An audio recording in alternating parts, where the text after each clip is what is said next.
So here's my tier list of my games that are on PS5. So here's our categories. We got goated, all right. Then we got really good. Then we got good. And then we got what the Sigma.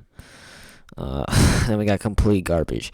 So starting off with Dreams, we're gonna put Dreams in but actually no, we're gonna put it in what the Sigma. Really do like Dreams, but it got zero support from its developers, and they just abandoned it after, which puts it all the way down. It would have been probably in really good, but I mean, that just completely ruined it. Next, we got The Walking Dead Texas Sinners Chapter 2 Retribution. Right now, it is in a really good state, but at release, it was at, like, what the Sigma, so I'm going to have to put it at good. Just because of its launch. It was an awful launch. I think the game's really fun, so. Alright, next is It Takes Two. I'm going to put It Takes Two as really good. There needs to be a lot more co-op games, like couch co-op games. And even this game is couch co-op and online. There needs to be more games like this, because it tells an engaging story with really good gameplay mechanics. It's just a overall really good game.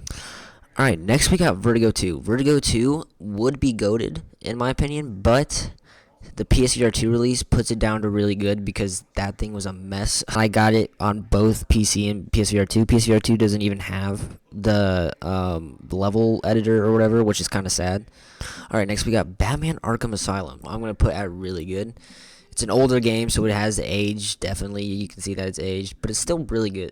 Like, it actually holds up, which is surprising. All right, next we got God of War Ragnarok. That is absolutely goated. Might as well just put God of War up there as well.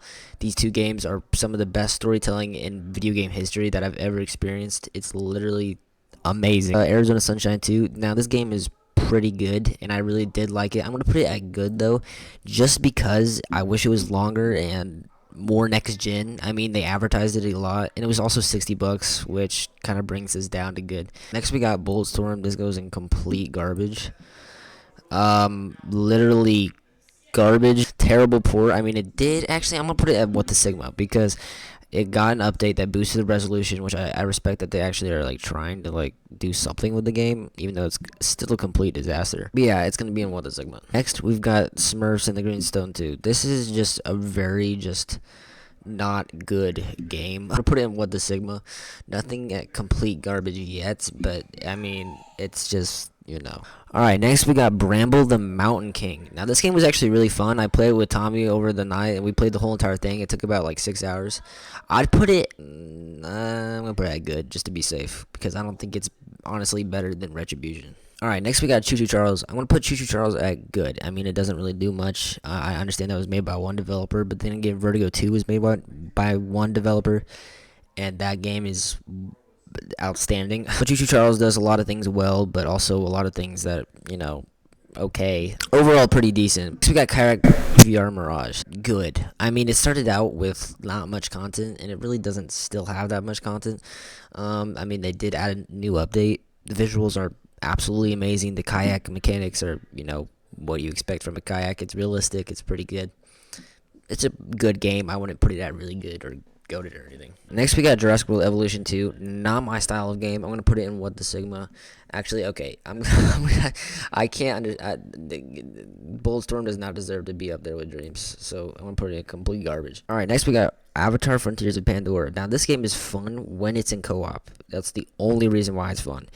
It is boring as heck when you're just playing by yourself. Like, the most boring game I could possibly think of. So much dialogue, so much moving around the world. The world is gorgeous, I will say that, but like, the gameplay is just boring. Puzzles, the story is terrible. After the first 10 minutes, I actually thought the beginning of the story was really good until it got into the next 10 minutes, which I thought was atrocious. Next, we got Ghostbusters Rise of the Ghost Lord. This is going to be in what the Sigma. It's fun when it's not repetitive, but then it gets really repetitive fast, so then it's completely ruined. Alright, next we got Paw Patrol on a Roll. I'm going to have to put this in goated in first place. It takes all your favorite things from an open world game and completely takes it out, because it's not an open world. It's not even 3D. It's a 2D like platformer. Complete garbage. Alright, next we got Galaxy Kart. Now, it started out as probably what the Sigma, and then it got some updates which probably put it at good, and now it's actually a really it's up in here. It's between these, and I'm gonna put it at good because I don't think it goes up with It Takes Two or Vertigo 2. Alright, next we got Kena Bridge of Spirits. I actually really enjoyed this game. This game was very difficult, especially on its like second hardest setting. I'm gonna put it at really good. W game. Really good combat. I mean, for the studio's first debut game, that was really good. Next we got Legendary Tales. Legendary Tales is a pretty good game, I'm gonna put it at good because I just don't really care for the physics-based combat, and honestly, it's just not my style of a game. And I don't understand a lot of the mechanics because they don't tell you, like they don't show you. You have to learn by yourself. I mean, a lot of people like that, but it's kind of hard to figure out anything in this game. I still don't even know what the main objective of the game is. So this kind of goes for No Man's Sky as well. We got No Man's Sky. I think it looks beautiful on the PSVR 2. Graphically, the resolution is really good. But as a game itself, it's all right. It's like pretty mid. So I'm gonna put it at good. Next, we got Zenith: The Last City. This goes into complete garbage. Now, keep in mind, this is only the free version of the game. I just think it's complete garbage. Not fun whatsoever. Alright, next we got Sea of Thieves. I'm going to put this at good. It gets really repetitive, and it's not that fun after it gets repetitive. But there are a lot of standout moments, like having to see the Kraken for the first time. But besides that, it's kind of boring. Alright, next we got Synapse. I'm going to put Synapse in really good. Synapse is an amazing game. I platinumed it. I thought it was absolutely amazing. The combat was so good. I loved it. It's getting a new update soon, so I wonder what that is. If I was gonna have to actually like sort these out, I would put God of War Ragnarok first, yeah. Then I would put Kana probably above It Takes Two, and then Synapse is in front of Arkham Asylum. Retribution, I think, actually would be at the top of this. Sunshine 2 would be like right here. I'd put Sea of Thieves up higher. I guess Retribution, Bramble. I think I had more fun with Bramble than Sea of Thieves, and Choo Choo Charles I did as well. Avatar is, I think, right here. There we go. I had more fun at Choo Choo Charles than Avatar. That's crazy. Actually, Zenith is worse. Alright, next we got Shadow of the Colossus. I'm gonna put Shadow of the Colossus as goated. I haven't even finished the game, but it is just like no other game I've played ever. It's just an amazing concept. 16 boss fights. The music's amazing. Alright, next we got Resident Evil 4. I'm gonna put this in really good. I'm gonna put it above It Takes Two. The guns feel really good. It's just that I wish that there was more VR interactions in the VR mode. But as a game itself, it's really good. Next we got Cave Digger 2. Now I'm gonna put Cave Digger 2 in good. I'd probably put it up above Arizona Sunshine 2. I think it's a pretty fun game. Only in multiplayer though, it's pretty boring. It honestly reminds me of Ghostbusters because it's like this whole grind, but it's fun to do it with friends. Next we got Hogwarts Legacy. This game is so boring, talking the whole time. I played it for 2 hours and I literally, it's so boring. I understand that there's a lot of, I should probably give the game another chance. I've seen really cool stuff like fighting certain monsters and stuff like that, but we haven't done any of that yet. I haven't even gotten to the combat, to be honest.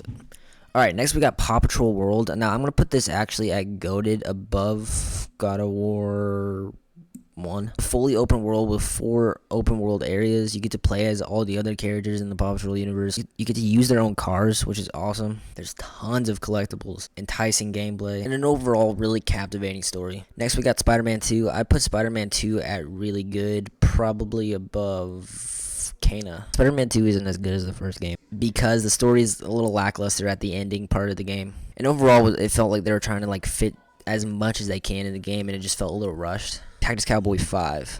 I put this in What the Sigma. It's kind of like Medal of Honor, but like low resolution. I would put it at good at the bottom. It's definitely not better than No Man's Sky, but it's definitely better than these games. Right, next we got Journey to Foundation. This can go in complete garbage. Game is boring as heck. The resolution is terrible. The guns feel awful. I do not recommend it at all. Alright, now we got Batman Arkham City. Batman Arkham City goes with goated, but I would put it at the bottom of the goated list. Really good game. And then lastly, we got Village, and then again, I'm also going to put this at the goated stage. It would probably be really good if it was only in flat screen, but since it's in VR, it's just a completely different experience that is absolutely worth your money. So yeah, here's my tier list. If you guys want to see a part 2, then make sure to like and subscribe, and I'll see you guys next time.